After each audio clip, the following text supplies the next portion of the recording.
தேவாரம் 12 திருமுறைகள் இல்லைங்களா? அது முதல்ல எப்படி ஆரம்பிக்கிறது?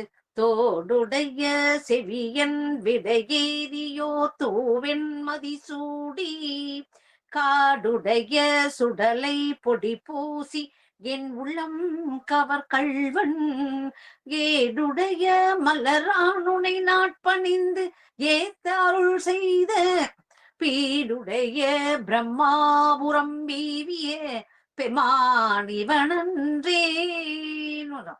தோடுன்னு ஆரம்பிக்குது இல்லைங்களா? தோடுன்னா தொடுவதால் தோடு. தோ என்பத இட் பிளஸ் ஓ ஓ. முடிவு 18,326வது பாட்டு என்னங்க? என்றும் இன்பம் பெருகும் இயல்பினால் ஒன்று காதலித்து உள்ளம் ஓங்கிடம் அன்றுளாரடியார் அவர் வான் புகழ் நின்றது எங்கும் நிலவி உலகெல்லாம். உலகெல்லாம்னு முடியுது. ஓ இம் ஓம்ல முடியுது பாருங்க. 18,326 பாடல்கள், 12 திருமுறைகளும் ஓல ஆரம்பிச்சு இம்மல ஓம்ல முடியுது. தேவாரம் முழுவதும் ஓம்ல முடியுது பாருங்க. அது ஓங்காரத்தின் சுருக்கம் 12 திருமுறை. அப்புறம் இருங்களா? அப்புறம் அந்த திருவேரகத்து பாடல் தம்மின் தன் மக்கள் மாநிலத்து அறிவுடைன்னு சொல்லியாச்சுங்களா? பாதிமதி நதி போது மனிஷடை நதன் அருளிய குமரேசா பாகு கனிமொழி மாது கூற மகள் பாதம்பருடைய மணவாலா காதும் ஒரு விழி காகமுற அருள் மாயன் ஹரி தீரு மருகோணி காலனெனை அணுகாமல் உன் தீரு காலில் வழிபட அருள்வாகி ஆதி என்னோடு தேவர சூரர் உலகாளும் வகையுரோ சிறை மீளாம் ஆடும் மயிலிலேறி அமரர்கள் சூழ வளம் வரும் இறையோனி சூதமிக வளர் சோலை மருவு சுவாமி மலைதனில் உறைவோனி சூரன் உடலற வாரி சுவரிட வேலை விட வல்ல பெருமாளே. பாதம் வருடுறாராம் இறை. யாருக்கு? வள்ளியம்மாளுக்கு பாதம் வருட அவருக்கு பணி செய்யறாரு. ஏன்னா நம்ம ஆன்மாதான் அம்பாள் வள்ளி நாயகி இல்லையா? இச்சாசக்தி, கிரியை, சரியை, கிரியை, யோகம், ஞானம், இந்த 4 விதமாக இந்த சஷ்டி கவசத்துல 6 இது திருவேரகத்தை குருமலைன்னு சொல்லுவாங்க இல்லைங்களா? குருமலை, குன்றிருக்கும் இடமெல்லாம் முருகன் இருப்பான் இல்லைங்களா? இது எல்லாமே மலைகள் தான் இருக்கும் இல்லைங்களா? 6 படை வீடும் மலைகளா இருக்கும். ஆனா இது மலை உருவாக்க மலை படிக்கட்டா வச்சு செயற்கை மலை இதுங்களா? 60 படிகள் கொண்டது. இது 60 படிகள், 60 தமிழ் வருடத்தை பேரை போட்டிருக்கும் இல்லைங்களா? ஒரு சிறு குன்றுதான். ஆனா 6 படை வீட்லயும் உயரமாக ஆஜானுபாகவா இருக்கிற முருகர் இவர்தான். 6.5 அடியில இருப்பார். ஞானத்தை தருபவர். அதனால சுவாமி குருசாமி ஞான பண்டிதன் பாலதேவராயன் 6 சஷ்டி கவசம் எழுதினார் இல்லைங்களா? அதை துவங்கும் போதே இந்த சுவாமி மலை முருக இந்த சஷ்டி கவசம் ஓம் என்னும் பிரணவம் உரைத்திடா சிவனார் என்று தொடங்கும். சுவாமி மலை தத்துவத்தை உணர்த்ததற்காக இந்த 4ஆம் படை வீடுக்கு சஷ்டி கவசம் நம்ம தேவராயன் நம்ம சஷ்டியை நோக்க அந்த பாட்டு தான் நம்மளுக்கு தெரியும் இல்லைங்களா? துதிப்போருக்கு வல்வினை அதுதான் சஷ்டி கவசம். 6 படைக்கும் 6 பாட்டு, 6 சஷ்டி கவசம் இருக்கு. நம்ம அடியார்களுக்கெல்லாம் தெரியும். அதனாலதான் இந்த 4ஆம் படை வீடு இந்த சஷ்டி கவசம் மட்டும் ஓம் எனும் பிரணவ உரைத்திட சிவனார்னு ஆரம்பிக்கும். அது 74 வரிகள் கொண்டதுதான். நல்ல ஆ உ மா பிரானாக்கா இதுவும் எடுத்துக்கலாம். பிரணவம் என்ன? பிராணா விசேஷமான பிரசாதம். வீட்டுல செய்த சாதம், வெளியே சுவாமி கையில போனா பிரசாதம். பிரசாதம். பிரணவம் விசேஷமான. நவம் என்றால் 9ன்னு ஒரு கருத்து இருக்கு, பொருள் இருக்கு. 9 என்பது புதுமை, விசேஷமான, புதுமையான சொல்லலாம். உயரத்தை குறிக்கும். இது உபதேசம் என்பது உயரத்தை குறிக்கும். உயரத்தை குறிக்க எந்த மந்திரம் சொன்னாலும் அந்த ஓம் என்னும் இந்த பீஜ மந்திரமா இருக்கும். மூளை வந்து மிக மிக சுறுசுறுப்பாக இருக்க. சித்தர்கள் போற்றும் தேசிகா போற்றி. இந்த இதுலயே இந்த சஷ்டி கவசத்திலேயே ஒரு லைன் வருது, சித்தர்கள் போற்றும் தேசிகா போற்றி. ஏன்னா அஷ்டமா சித்தியையும் தருபவர்கள், சித்த புருஷ கோலத்தில் காட்சி தருபவர், சரியை கிரியை ஞானம் யோகம் என்பதை நாளைத்தையும் அவரு கொடுக்க வல்லவர். இந்த சஷ்டி கவசத்துல இந்த லைன் எல்லாம் அடங்கியிருக்கு. 74 வரிகள் தான் கொண்டது. சாபங்களை போக்கும். சாபங்கள் என்பது எவ்வளவு பெருசுங்க. இறைவன் சாபம் மற்ற எல்லா சாபங்களையும் போக்கும். அதுனா திருநீரு குங்குமம் முருகன் நாமம். இந்த திருநீரும் குங்குமமும் முருகன் நாமத்தைனா அனைத்து நலனும் நம்மளுக்கு கிடைக்கும். ஞாபக சக்தி கிடைக்கும், ஞானம் கிடைக்குங்க. அது மாதிரி எல்லா இதுவும் நம்மளுக்கு கிடைக்கும். குழந்தைகளுக்கு படிப்பு வேறணும் இல்லைங்களா? படிப்பு வேற, ஞானம் வேறு, அறிவு வேறு, படிப்பு வேறு இல்லைங்களா? படிப்பு வந்து 7 பிறப்பு, ஒருவன் கற்ற கல்வி அவனுடைய 7 பிறப்புக்கும் தொடரும் இல்லைங்களா? ஒருத்தர் கல்வி பட்டானா அவன் முற்பிறப்பில் நல்ல ஞானவானா இருந்திருப்பான், படிப்பா இருந்திருப்பாங்க. அதனால எல்லா குழந்தைங்களுக்கும் ஞாபக மறதி இப்ப எல்லா பிள்ளைங்களுக்கும் உண்டு இல்லைங்களா? அதனால ஞாபக மறதி இல்லாம நாளைக்கு ஞானம் என்பது அது இயற்கையாகவே இறைவன் அருளால் கிடைப்பது. இப்போ வாரியார் சுவாமி படிக்கவே இல்லை, அவருக்கு ஞானம், பிறவி ஞானம் என்பது இல்லைங்களா? அதனால வாரியார் சாமி படிப்பே பள்ளிக்கூட பக்கமே போனது கிடையாது. அவருக்கு ஞானமா இப்போ வந்து அவரு வாரியார் சுவாமியை நம்ம அவரு தெய்வம் 64 நாயன்மார்களே ஒருத்தரா ஆக்குற அளவுக்கு அவருக்கு எல்லா யோக்கியதையும் இருக்கு. அத மாதிரி எல்லாருமே அவரு வாரியார் சாமினாக்கா ஒரு. ஆனா அவரு வந்து படிப்பே போவாதவர், ஆனா இயற்கையாகவே ஞானம் உடையவர். அவரால் முருக பக்தர். அவர் அந்த வாரியார் சுவாமியும் ஞானம் பிறவியா இருந்தாரு, ஞானம் இருந்தது. படிப்பு இருந்தாக்கா படிப்பு தான் இருக்கணும். படிப்பு இருந்தா செல்வம் கிடைக்கும். செல்வம் வேலைக்கு போனோம்னாலும் படிப்பு வேணும். படிப்பு வேற. ஞானமா இருக்கிறவன் நிறைய பெரிய ஞானமா படிப்பு இருந்தா நம்ம படிப்புக்கு ஏத்த வேலை இப்ப எங்க கிடைக்கும்? இன்ஜினியர் படிச்சுட்டு ஏதோ ஒண்ணு சரி பொழப்ப நடத்தி ஆகணுமே ஏதோ ஒரு வேலைக்கு போறது உண்டு. அதனால படிப்பு செய்யற வேலை வேற இருக்கும், படிச்ச படிப்பு வேற இருக்கும். ஆனா இந்த ஞானம் என்பது, ஞானம் இருக்க பெரிய தனவான்களாக பெரிய மிராசுதாரா கூட இருப்பாங்க. அந்த அறிவு என்பது, அந்த ஞானம் என்பது கிடைக்க வேண்டுமானால் நம்ம சுவாமிநாத சுவாமிய நல்லா கும்பிடணும். அது மாதிரி இவர் வந்து நல்ல இந்த சூரசம்ஹாரம் பண்ணணும் சொல்லிட்டு அதற்கு வந்து ஆழ்ந்து கொஞ்சம் தவம் செய்யணும்னாங்களாம். அந்த தவம் செய்வதற்காக பண்ணாரு. தவம் செய்யறதுக்காக சுவாமி கையில சொன்னாங்களா, நானு தவம் செய்துதான் செய்யணும். சுவாமி வந்து ஏதோ ஒரு அந்த வில்லு விட்டாருங்களா பாருங்க, அந்த வில்லு அதான் ஏரகம். திரு ஏரகம். திரு என்றால் அடைமொழி, ஏர் அகம். ஆனா அது வந்து அகம் என்றால் வீடு. அப்ப வந்து ஏர வந்து அந்த வில்ல வந்து அடிச்சு அந்த பாயிண்ட் பண்ண இடம் தான் அந்த திரு ஏர். அந்த ஏர வந்து அந்த இடத்துல அடிச்சு அங்க வந்து சுவாமி வந்து முருகரே வந்து அங்க தியானம் பண்ண இடங்களாம். ஏன்னா சூரனை ஒரு வேலை செய்யும் போது நம்ம மன அமைதி பண்ணி தியானம் பண்ணி நம்மள தயார் பண்ணிக்கின்னு அதுக்கு வராருங்களாம். அதனால அந்த மாதிரி இந்த பிரணவ மந்திரம் சொன்ன பிறகுதான் இவர் வந்து நல்ல ஒரு சுவாமி வந்து வைத்திய ஆதி சுவாமிநாத சுவாமின்னு பெயர் வச்சாரு இல்லைங்களா? அது பாரு பக்தர்கள் வந்து பக்குவத்திற்கு தகுந்தாற் போல அவருடைய காட்சி இருக்குங்களாம். சுவாமிமலை முருகன் கையில அபிஷேகம் பண்றோம் இல்லைங்களா? அபிஷேகம் பண்ணதை பார்க்கும்போது சுவாமிமலை முருகன் வந்து இந்த சந்தன காப்புல ஒரு மாதிரி இருப்பாருங்களாம், சந்தன அபிஷேகத்துல இந்த திருநீர் அபிஷேகத்துல ஒரு மாதிரி இருப்பாங்களாம். சுவாமி அபிஷேகம் பண்ணும்போது அந்த பக்தர்களை பக்குவத்துக்கு அவங்கவுங்க மனசுல எப்படி எப்படி நினைச்சிருப்பாங்களா அந்த பக்குவத்திற்கு ஏற்றாற் போல் காட்சி கொடுக்கிற மாதிரி காட்சி கொடுப்பாருங்களாம் இன்றும். அது மாதிரி அது ஒரு சிறப்பு. வேதங்களை காப்பதற்காக ஞானத்தை கொடுப்பதற்காகவே வந்து இங்க வந்து அமர்ந்திருக்கிறாரு. நம்ம குழந்தைங்களுக்கு நல்ல கிரி, சிரகிரி, குருமலை, திரு ஏரகம் என்று பல பேர்கள் இந்த சுவாமி மலைக்கு உண்டுங்க. ஏர் அகம், ஏறுனாக்கா அழகு, அகம் என்றால் வீடு.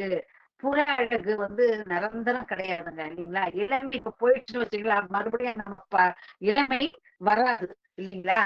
ஆனா அந்த அக அழகுதான் நமக்கு என்னைக்கும் இளமையா இருக்கணும். எண்ணம் நிறைந்த நிறைந்த நிறைந்த எண்ணம், சிந்தனை, நல்ல எண்ணம், நல்ல அகத்தை நேர்த்தியாக வைத்துக் கொள்வது எல்லாம் சௌபாகியம்.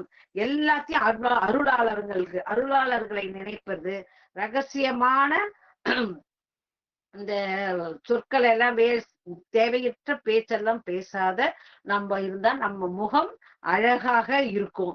உயர்ந்த தத்துவம் எல்லாம் இடம் பெறும் ஞான பண்டிதர். உயர்ந்த தத்துவத்துல எல்லாம் இடம் பொருள் ஏவல்னு ஒண்ணு இருக்குது, இல்லைங்களா? அந்த இடம் பொருள் ஏவல் தான் அந்த சிவ உபதேசம். அவர் உயர்ந்த நிலையிலையும் இவருக்கு தாழ்ந்த நிலையிலும் இருந்து அதற்கு சொல்வதற்கு ஏற்றாற் போல அந்த திருவேரகம் போனீங்கன்னா, சுவாமி மலை போனோம்னா கீழே சுவாமி இருப்பார். சுவாமி சன்னதி கீழே இருக்கும், மேலதான் முருகன் சன்னதி இருக்கும், இல்லைங்களா? ஓம் இந்த மந்திரத்திலையும் ஓம் கம் கணபதியே நமக ஓம் சொல்லிட்டு சொல்வாங்க. இது ஓம் ஓம் என்றதுக்கு ஆதிசங்கரும் ஒரு இது உபதேச சாகஸ்ரீ என்ற எழுத்துல என்ற நூல்ல எது ஞானத்தின் வடிவமோ அவர் சொல்றாரு. ஓம் என்றதற்கு அர்த்தம் பிரணவம். பிரணவம்ன்றீங்களே, பிரணவ அர்த்தம் தான் என்ன நம்ம கேட்கிறோம், இல்லைங்களா? அதனால எது ஞானத்தின் வடிவமோ, எது ஆகாயத்தை போன்று உருவமற்று இருக்கிறதோ, எது ஒளி வீசி கொண்டிருக்கிறதோ, எது பிறப்பற்றதோ, எது அழிவற்றதோ, ஒரு நிலையானதோ, அதுவே பிரணவத்தின் பொருள். யாரு? ஆதிசங்கரர் உபதேச சாகஸ்ரீல சொல்லியிருக்காரு. பதஞ்சலி முனிவர் என்ன சொல்றாரு? ஜீவாத்மாவை பரமாத்மாவை சென்று சேருவது, நிலையை விளக்குவது, அதுதான் சாரம். என்னை உன்னோடு, சாரம் என்னன்னா என்ன உன்னோடு சேர்த்துக்கொள் இறைவா. இதுதான் பதஞ்சலி முனிவர் சொல்றார்.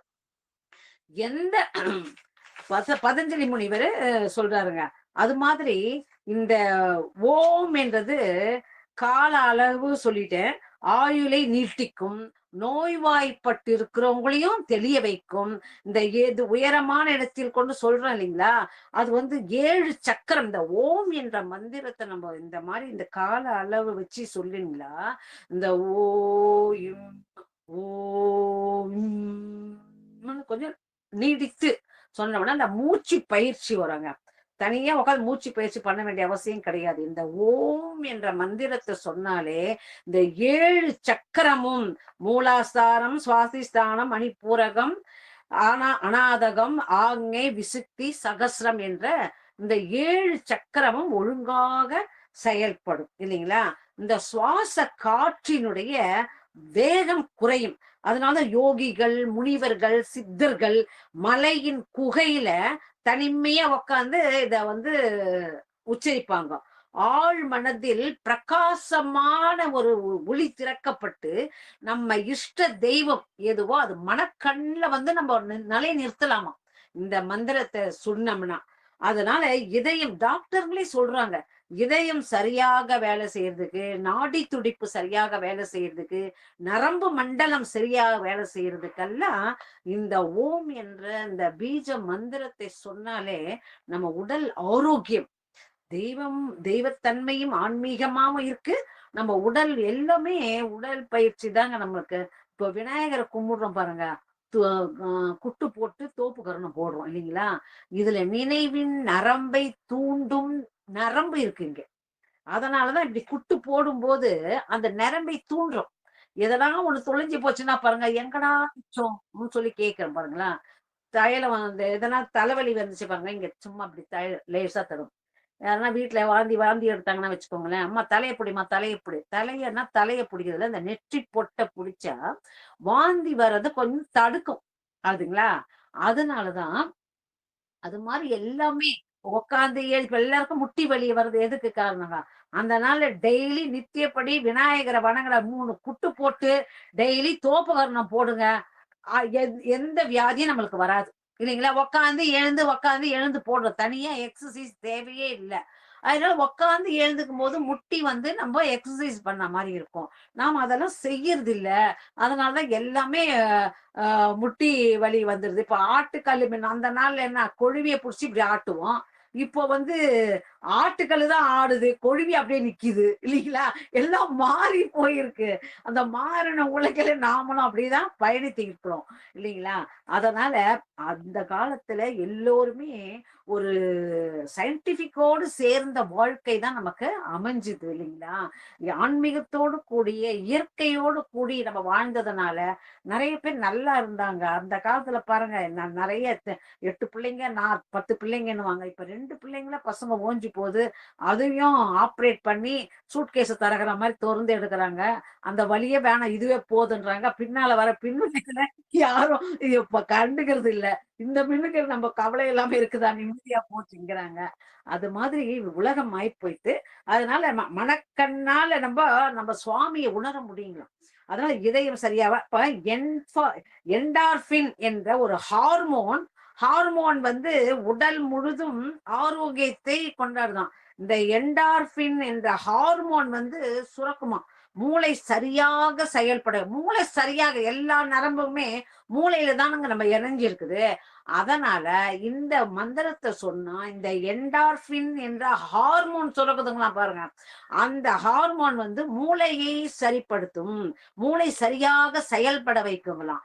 அதனால இனிமேல் எல்லாருமே ஓம் என்ற பிரணவ மந்திரத்தை சொல்லி உங்களுக்கு பிடிச்ச நாமாக்களை சொல்லுங்க. கலியுகத்துல நாமத்துல தாங்க திரேதாயுகம் துவாரயுகம் எல்லாம் இருக்க. அந்த யுகத்துல எல்லாம் பல பல யாகம் செய்யணும், அப்புறமா வேள்வி செய்யணும், அதெல்லாம் இருக்கு. நல்ல அது அப்படி அடைஞ்சாதான் முக்தி அடையணும். ஆனா நாம இருக்கிறது கலியுகாலம். அதுல கலியுகம். இந்த கலியுகத்துல நாம தான் ராமர் கும்பிடணுமா, ராம நாம பெருசானா ராம நாமம் தான் பெருசு இல்லைங்களா? அது மாதிரி நாமத்துக்கு அவ்வளவு மகிமை. அந்த நாமத்தை நம்ம சொல்லலாம், ஈஸியா சொல்லினே இருக்கலாம். நம்ம இதுக்குன்னு தனியா உக்காந்து நம்ம பூஜை அறையில போய் தான் செய்யணும்னா கிடையாது.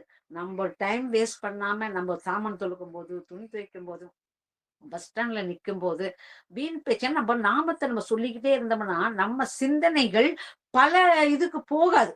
நம்ம ஒண்ணு நினைச்சு நம்ம நினைக்காம இருந்தோம்னு வச்சுக்க நம்மளுக்கு பல தொல்லைகள் தான் இருக்கும். அது மேல நாட்டம் போவோம். இந்த மந்திரத்தை சொல்லிட்டே இருக்கும் போது நம்ம கான்சன்ட்ரேஷனோட இருப்போம். நம்ம மந்திரம் நம்ம உடலும் பாதுகாக்கப்படுது. நம்ம அதை நினைச்சு அவ இப்படி சொன்னா இவ இப்படி சொன்னா நம்ம பொண்ணு இப்படி படுது அப்படி அதெல்லாம் நினைச்சா நம்மளுக்கு தான் ப்ரெஷர் ஏறும். அவங்களால திருத்தவே முடியாது. அவங்க அப்படி என்ன கடவுள் விதிச்சாலும் அதன் பிறகுதான் இருப்பாங்க இல்லைங்களா? அதுதான் உபதேசம் யாருக்கும் சொல்லக்கூடாது. நாம வந்து அது மாதிரி நடந்துக்கணும். அதே மாதிரி பூமாதேவி வந்து பார்வதியால் சபிக்கப்பட்டு இங்கே வந்து பிறந்தாங்களாம். இங்க வந்து வண்டி மரமாக இருந்தாங்க. இங்க சாபம் நீங்கி நெல்லி மரமாக இருந்தாங்க. நெல்லி மரமாக சாபம் நீங்கி கூட ஆனா அங்க விட்டு போல சுவாமி மலையிலேயே அந்த நெல்லி மரம் ஸ்தல விருட்சமாக இருக்குது. அது வந்து பூமாதேவி. அது தாயாரமாவ வணங்குனதுக்கு புண்ணியம். அந்த அம்மா நெல்லி மரமாக காட்சி அளிக்கிறாங்க. அதே மாதிரி அங்க நேத்திர விநாயகர்னு ஒருத்தர். நேத்திர விநாயகர் பார்வை குன்றியவங்க. சரியில்லையா? நம்ம வந்து சிவபெருமான் கூட அது இதுல இருக்குது. வலது கண்ணுக்கு இடது கண்ணுக்கு காஞ்சி வரது பதிகமா ஆலந்தான் உகந்தமுது செய்தானை ஆதியை அமர தொழுதேத்தும் சீலந்தான் பெரிதும் உடையானை சிந்திப்பார் அவர் சிந்தையில் உள்ளானை ஏலவார் குழலாளுமை நங்கையினை. அதனால அது காஞ்சி பதிகம் இருக்குது, திருவாரூர் பதிகம் இருக்குது. அதெல்லாம் வலது கண்ணு இடது கண்ணுன்னு. ஆனா 2 கண்ணு பார்வை குறைந்தவர்கள் பார்வையற்றவர்கள் கூட இந்த நேத்திர விநாயகர தரிசனம் ரொம்ப விசேஷம். அங்க சுமதி என்பவன் கண்ணு பெற்றான். கண்ணு தெரியாத சுமதி என்ப அரசன் பரத்வாஜ முனிவர் வந்து சொன்னாராம். அவர் சொல் பேச்சு கேட்டு அவரை வணங்கி அந்த கண்ணு பெற்றாருமா. அவர் நேத்திர விநாயகர்னு பேரு. அப்புறமா தகப்பன் சுவாமி மலை முருகப்பெருமான் மலைக்கு மேல இருப்பார் இல்லைங்களா? அப்பதான் சிவபெருமான் கீழே இருப்பார். அது வந்து இவனே இவர் அருமுக சிவம் ஐமுக சிவம். அவர் வேறு இவர் வேறு கிடையாது. அவரே இவர் தனக்குத்தானே மந்திரம் உருவாக்கி தனக்குத்தானே பிறந்து தனக்குத்தானே உபதேசம் பண்ணிக்கினவர். அதனால முருகப்பெருமான் தான் பெருசு சிவபெருமான் தான் சின்னவர்னு கிடையாது. அவரே தான் இவர் ஐமுக சிவம், இது அருமுக சிவம். அவ்வளவுதான் விசேஷம். அதான் வள்ளிமலை சாமி அருணகிரியை வள்ளிமலை சாமி இந்த சிவபெருமான், இந்த முருகப்பெருமான் கையில சாதாரண மக்கள் பேசுற மாதிரி பேசினாராம். அப்ப இந்த அருணகிரியார் எப்போ வந்து மோட்சம் அடைஞ்சாரு? உங்க அதிக மூலஸ்தானத்துல இருக்கிற முருக சமாதியா ஜீவ சமாதியான நாள் எப்போ அவருன்னு கேட்டாராம். கேட்டோம்னா அவரும் மக்களுக்கு சாதாரண மக்கள் மாதிரி பதில் சொன்னாராம். மூலஸ்தானம் இருக்கிற சுவாமிமலை முருகரு, ஆமா ஒரு கிருத்திகை நட்சத்திரத்துல மூல நட்சத்திர கிருத்திகை அன்னைக்கு அவரு ஜீவ சமாதி அடைஞ்சாருன்னு வள்ளிமலை சாமிக்கு நேரடியா ஒரு மனிதன் மாதிரியே அந்த மூலஸ்தானம் இருந்த முருகர் சொன்னார்களாம். இது ஒரு சிறப்பு. அதே மாதிரி ஒரு பாட்டு வரும், திருவேரகத்து பாட்டு. சரண கமலாலயத்தை அரை நிமிஷ நேரமட்டில் தவமுறை தியானம் வைக்க அறியாத சடக சட மூட மட்டில் பவவினையிலே ஜனித்த தமியன் மீதியாள் மயக்கம் உருவேனோ கருணை புரியாதிருப்ப தெனக்குறையி வேலை செப்பு கைலை மலை நாதர் பெற்ற குமரோனே கடகபோய மீதி ரத்ன மணியணி பொன் மாலை சிற்றை கமிழு மணம் மார்க்கடப்பம் அணிவோனே தருணமிதையா மிகுத்த கணமதுரு நீர் சௌக்கிய சகல செல்வ யோகம் மிக்க பெருவாழ்வு தகைமை சீவ ஞான முக்தி பரகதியு நீ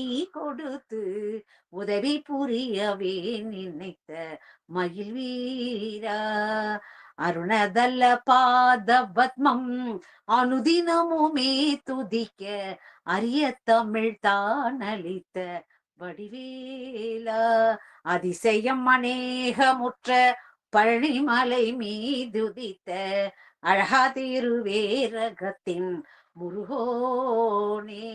அவர் பாடுறது திருவேரக பாட்டு இது. ஆனா பழனிமலை காட்சி கொடுத்தாரு பாருங்க.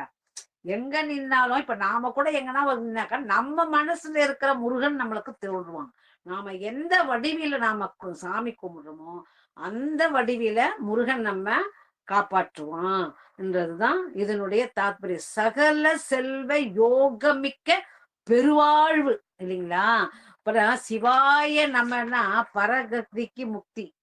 ஓம் நம சிவாயனா இந்த உலகத்திலே மோட்சம் அடையலாம். நம்மளுக்கு இந்த உலக வாழ்க்கை சுபிட்சமா இருக்கும்.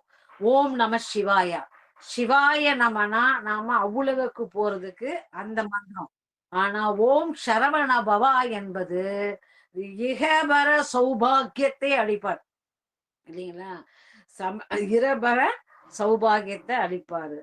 காவி கமல கழலுடன் சேர்த்தென்னை காத்தருள்வாய் தூவி குளமையில் வாகனனே ஒரு துணை ஏதுமின்றியே தாவி படர ஒரு கொழுகொம்பு இல்லா தனி கொடி போல் பாவி கடிமணம் தள்ளாடி வாடி பதைக்கின்றதே வசனமிக ஏற்றி மறவாதே மனது துயராற்றில் உழலாதே இசைப்பயில் சடாட்சரமாதாலே இஹபர சௌபாகியம் அருள்வாயே பசுபதி சிவாக்கியம் உணர்வோனே பழனிமலை வீற்றருளும் வேளா அசுரர் கிளை வாட்டி மிக வாழ அமரர் சிறை மீட்ட பெருமாளே. இகபர சௌபாகியத்தை கொடுப்பவன் நம்ம முருகப்பெருமான். அதனால ஒருமையுடன் எனது திருமலரடி நினைக்கின்ற உத்தமர்தம் உறவு வேண்டும். உள்ளொன்று வைத்து புறம் ஒன்று பேசுவார் உறவு கலவாமை வேண்டும். பெருமை பெறும் நினது புகழ் பேச வேண்டும். பொய்மை பேசாதிருக்க வேண்டும். பெருநெறி பிடித்தொழுக வேண்டும். மதமான பேய் பிடியாதிருக்க வேண்டும். மறுவும் பெண்ணாசை மறக்கவே வேண்டும். உன்னை என்றும் மறவாதிருக்க வேண்டும். மதி வேண்டும். நின் கருணை நிதி வேண்டும். நோயற்ற வாழ்வில் நாங்கள் வாழ வேண்டும். தருமமிகு சென்னையில் கந்தகோட்டத்துள் வளத்தலமோங்கு கந்தவேலே தன்முகத்துய்ய மணி முன்முக சைவமணி ஷண்முக தெய்வமணி. எல்லா செல்வங்களும் இருந்தாலும் நோய் இல்லாம இருந்தாதான் நாம அதை அனுபவிக்க முடியும் இல்லைங்களா? எல்லாமே இருந்தா பிரயோஜனம் கிடையாது. நோயற்ற வாழ்வே குறைவற்ற செல்வம் இல்லைங்களா? ஆணவம் கண்மம் மாயை அந்த மும்மலங்களை நீக்கி இம்மை மறுமை முக்தி என்றத வாரி வழங்குபவன் முருகப்பெருமான் என்பதை சொல்லி சிவ உபதேசம் பண்ண முருகப்பெருமான் நமக்கும் நம்மளுடைய நல்ல நடத்தையை பார்த்து நமக்கும் உபதேசிக்க வருவான் என்பதை செய்தியாக சொல்லி, உண்மையாகவே இந்த பதிவின் வாயிலாக உங்களை சந்திப்பதற்கு எனக்கு ஒரு வாய்ப்பை வழங்கிய இந்த மன்றத்தினர் அனைவருக்கும் நன்றி பாராட்டி, இதுகாரும் பொறுமை காத்து செவிமடுத்த அனைத்து அடியார்களுக்கும் நன்றி பாராட்டி, முருகப்பெருமானின் பாதார விந்தத்தை தொட்டு வணங்கி உங்கள் வசம் இருந்து விடை பெறுகிறேன். நன்றி, வணக்கம். ஆரிரு தடந்தோள் வாழ்க, அருமுகம் வாழ்க, வெற்பை கூறுசை தனிவேல் வாழ்க, குக்குடம் வாழ்க, செவ்வேல் ஏறிய மஞ்சை வாழ்க, யானைத்த நனகும் வாழ்க, மாறிலா வள்ளி வாழ்க, வாழ்க சீரடியார் எல்லாம் ஆடும் வரிவேல் அணிசேவலென பாடும் பணியே பணியாய் அருள்வாய், தேடும் கயமாமுகனை செருவில் சாடும் தனியானை சகோதரனே, உருவாய் அருவாய் உலதாய் இலதாய் மறுவாய் மலராய் மணியாய் ஒளியாய் கருவாய் உயிராய் கதியாய் விதியாய் குருவாய் வருவாய் அருள்வாய் குகனே. வெற்றிவேல் முருகனுக்கு அரோகரா.